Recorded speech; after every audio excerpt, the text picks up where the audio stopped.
Now for the fun part. Kamala Harris. She's crawled out from the woodworks and appeared on The View. How do you think this went? I'll give you 5 seconds to predict how this went, actually. Because when I first heard this, I immediately thought this is going to be a disaster. And I said that with a smile in my head while I was thinking that. And I got to tell you, I'm not disappointed at all. Here's some of the highlights of that. Let's start off with this right here. But that night, I grieved in a way that I have not since my mother died. Wow. And the pain was, it was not at all about losing a race. I knew what it was going to mean for the country. I was going to say for the family. And that's how I felt, for the country. We all agree. I knew what it was going to mean. Yeah. But I knew. Yeah. And all I could say over and over again is, my God, my God, my God. Oh. It was very difficult. I know many people experienced it in different ways. But. Now, this is the next segment on The View right here. Another great one where she honestly was talking about how it was a very close election. And, you know, the liberals love using the term misinformation. So I'm going to use that against her here after I play this clip, of course, and point out the blatant misinformation that she delivers during this segment of The View. Take a listen. A rally the night before, and I was sitting behind your husband, Doug, and Maya and your family. And I remember hugging them and them telling me, we got this. I felt so good going into Election Day. And then I read in the book that you did too. I went into Election Day thinking you were going to win. Yeah. So did you. Yeah, I did. So, I mean, it was a very tight race. But ultimately, if you have to pin it down to one thing, what was the primary reason, do you think, that you lost? There are many factors, I think, that played into the outcome of that election. But I think probably one of the biggest in my mind is we just didn't have enough time. You didn't have enough time. We didn't have enough time. Oh, yeah. Well, you didn't. And, you know, I mean, one of the reasons I wrote the book is this is unprecedented. Think about this. Yeah. That there's a race for president of the United States. The current sitting president is running for re-election. 3.5 months from the election, he decides not to run. The sitting vice president then takes the mantle. Now, I got to pause it here just to say this because it is driving me absolutely crazy. We didn't have enough time. Whose fault is that? The entire Democrat Party's fault. Because they went with moron dementia Joe Biden. And why did they do that? It's because they wanted Joe Biden to stay in office. For probably a whole host of reasons, by the way. Trump's record on defeating women is incredible, and they probably knew that. And then on top of it, they want Joe Biden in there because he was a puppet president. He was just there. They sent the guy off on a beach one time for like over 2 weeks. They just left him there. They just threw him on a beach and they said, "Here, just sit in the sand, Joe. Sleep on your chair that you can barely lift. Read a book, soak up the sun, go swimming, do nothing. We need about 14 days to use your auto pen to sign in." Okay, I can't prove that happened, but damn well that's what was happening.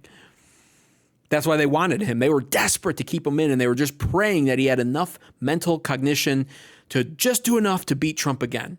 And then when they realized finally that he couldn't do it because he had, fallen down for the 8th time publicly, was wandering off into the woods, and then performed disastrously against President Donald Trump in that debate where he slips up and says, "We defeated Medicare." What a shit show the Democrat Party was that year, and what an even bigger shit show they are this year, which is even funnier. But for her to sit there and say, well, he decided he wasn't going to run with 3.5 months left, that's not what happened, and she knows it. They sat him down and they said, "You did your part, Joe, but you can no longer serve us, so you're finished." And then they looked at Kamala Harris and they said, well, she has her mental faculties, but she is so stupid that we might just be able to control her almost as easily as we controlled Joe. So we'll go with Kamala Harris. That's how that went. She's telling this grandiose story of it that absolutely is not the case. Running against a former president of the United States who had been running for 10 years with 107 days until the election. And by the way, another piece of what is unprecedented and a bit historical about that race, it is the closest presidential race in the 21st century in terms of the outcome. Wow. You know, say that again, because he likes to say over and over again he's got a mandate. Wrong. Not even close to accurate. There was an election that happened in the 21st century that came down to literally 537 votes out of the state of Florida. And it was absolutely not her election with President Donald Trump. Hers wasn't even close. That was the election of the year 2000. That was the closest election in the 21st century. When it comes to President Donald Trump having a mandate, according to that snobby middle-aged bitch on The View there, he has one. And why is that? Well, because as he likes to openly tout to the rest of us, he won the Electoral College, the popular vote, all 7 swing states. And on top of it, what he doesn't tell you, that is a actual fact that you can look this up and verify, every single state in America on the 2024 election shifted more conservative. Every single one, including New York and California. Look at the results from the 2020 election to the 2024 election for California and New York specifically. They're still blue. They're still blue, okay? But they are at risk. Like New York was almost at risk of being purple. New Jersey, they might lose. But New York and California are great examples. And every liberal state, I'm talking, in the 2024 election, shifted more to the right. That's how bad of a performance both she and Joe Biden put on in combination. And I got to point this out too, just to rub it in even more, because this has become a startling trend, in all honesty, of the Democrat Party. It makes me once again happy that I'm not affiliated with them at all. But she was planted. They just told their voters again, for like the 3rd election in a row, this is who you're voting for. Kamala Harris. Kamala Harris, everyone. That's your president. That's going to be your Democrat candidate for president, and you will vote for her. And I just imagine what it's like to be a soy boy, puss boy, liberal man. Imagine that. Imagine being a man and being a liberal voter. What that must feel like. You don't get to watch a Democrat primary and be under any sort of illusion that your votes are going to matter and that who you want to progress out of that primary to move on towards the presidential campaign is going to matter. It's not. They don't care about you. In fact, they care so little about you as a Democrat man that they continually push for these women, these unrelatable, unfunny, obnoxious, and straight up stupid women to keep running, like Kamala Harris. Or in Hillary Clinton's case, I wouldn't call her smart because she said a lot of stupid stuff too, but she certainly was conniving and definitely evil. But once again, a woman, I'm with her. We saw the I'm with her bumper stickers all throughout 2015, and I laughed at every single one of them.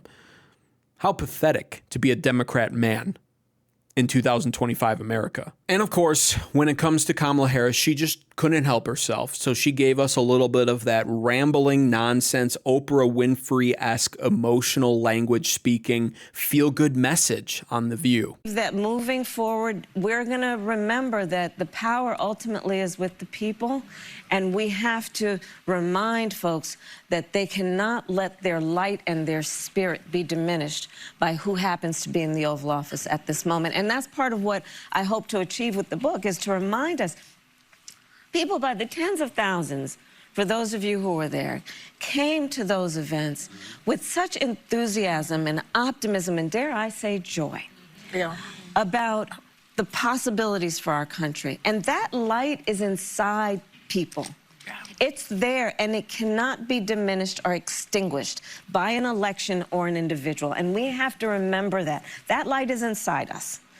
And it's inside each of us, and we have to see it in each other and let that guide us through this very dark time. Very dark times. Yes, we have seen some dark times, actually, but they haven't been President Donald Trump's fault.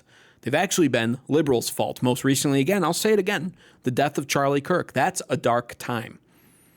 And what light was inside of Tyler Robinson, a radicalized leftist lunatic, when he was aiming the barrel of his gun towards Charlie Kirk's neck and shot at him, killing him and robbing his family of having a father and a husband for the remainder of their days?